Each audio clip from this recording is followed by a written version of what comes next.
Practices tended to do that here, something I learned in the first week of school when the team captain shook my hand so ferociously. I thought he was about to pull me in and eat me. Sherringford's rugby team had landed at the bottom of its division at the end of every season for years. But not this year, no.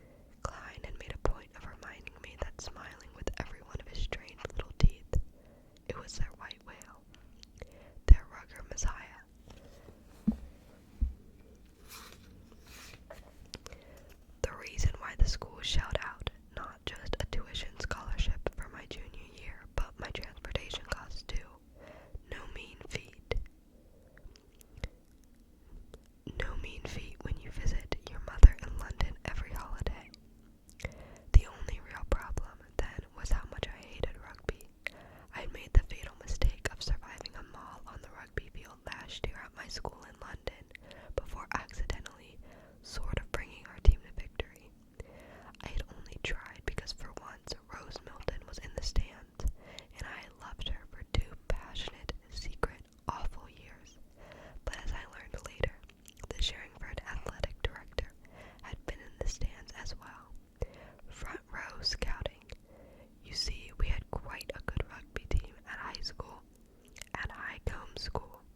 Oxford shirt was buttoned up to her neck, and her ribbon tie looked as if it had been steamed. I was close enough to tell that she smelled like soap, not perfume, and that her face was just as bare as if she just washed it. I might have just stared at her for hours. This girl that I'd wondered about off and on my whole life had her colorless eyes narrowed at me, suspiciously. I started as if I'd done something wrong. "I'm Holmes," she said finally in that marvelous, ragged voice. "But you knew that already, didn't you?" She wasn't going to shake my hand. Then I slid both of them into my pockets. "I did," I admitted. "So you know who I am," which is awkward, but I figured. "Who put you up to this?" There was a flat kind of acceptance in her face. "Was it Dobson?" "Lee Dobson?" I shook my head, bewildered. "No. Put me up to what? I mean, I knew you'd be here, at Sherringford. My mom told me that the Holmeses had sent you. She keeps in touch with your Aunt Armana." "They met at some charity thing, right? They signed his last poem manuscript. It went for leukemia patients or something, and now they write emails back and forth. Are you in my year? I was never clear on that, but you've got a biology textbook there, so you must be a sophomore. A deduction, huh? Maybe best avoid those." I was babbling like an idiot. I knew I was, but she had been holding herself so straight and still that she looked like a wax figurine. It was so at odds with the commanding, freewheeling girl I'd seen at a party that I couldn't make heads or tails of it. What had happened to her since then? But my talking seemed to calm her down, and though it wasn't funny or morbid or witty, I kept on going until her shoulders relaxed and her eyes finally lost some of their sharp sadness. "I know who you are, of course," she said when I finally stopped to draw breath. "My Aunt Armada did tell me about you and Lena, though it would have been obvious anyways. Hello, Jamie." She extended a small white hand and we shook. "I hate it when people call me Jamie, though," I said, pained. "So you might as well call me Watson instead."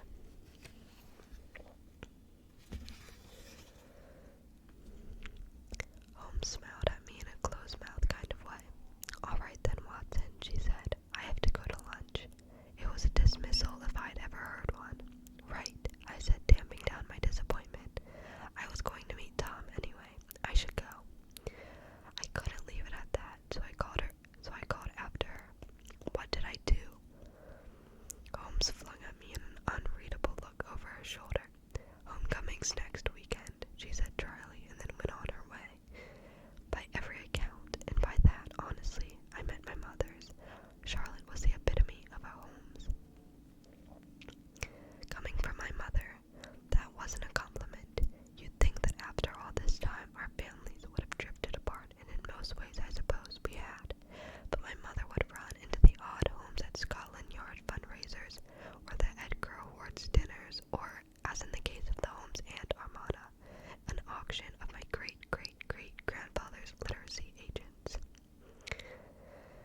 Arthur Conan Doyle's things. I had always been enthralled with the idea that this girl, the only Holmes who was my age. As a kid, I thought we'd meet and the two of us would go on wild adventures, but my mother always discouraged me without saying why. I knew nothing about her, but that the police had let her assist on her first case when she was 10 years old. The diamonds she helped recover were worth £3 million. My father had told me about it during our weekly phone call, in an attempt to get me to open up to him. It hadn't worked, at least not in the way that he'd planned. I dreamed about that diamond theft for months, how I could have been there by her side, her trusted companion. One night I lowered her down into the Swiss bank from a skylight. My rope, the only thing holding her above her booby-trapped floor. The next, we raced through the cars of the runway train, chased by black-masked bandits shouting in Russian.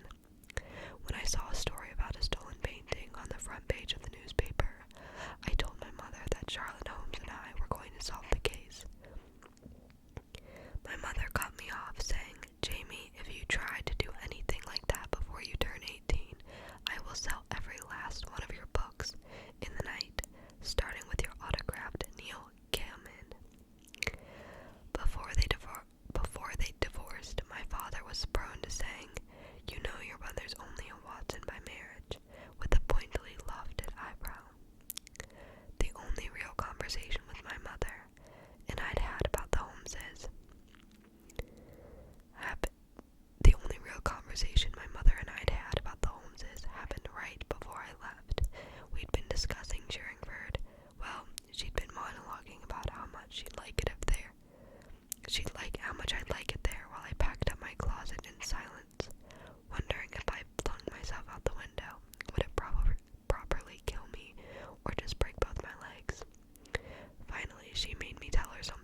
least now we weren't talking about Sherringford.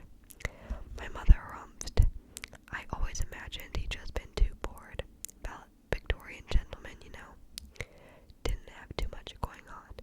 But it never seemed to me that their friendship ran both ways. Those Holmeses, they're strange. They still drill their children from birth in deductive skills, discourage them making friends, or so I've heard.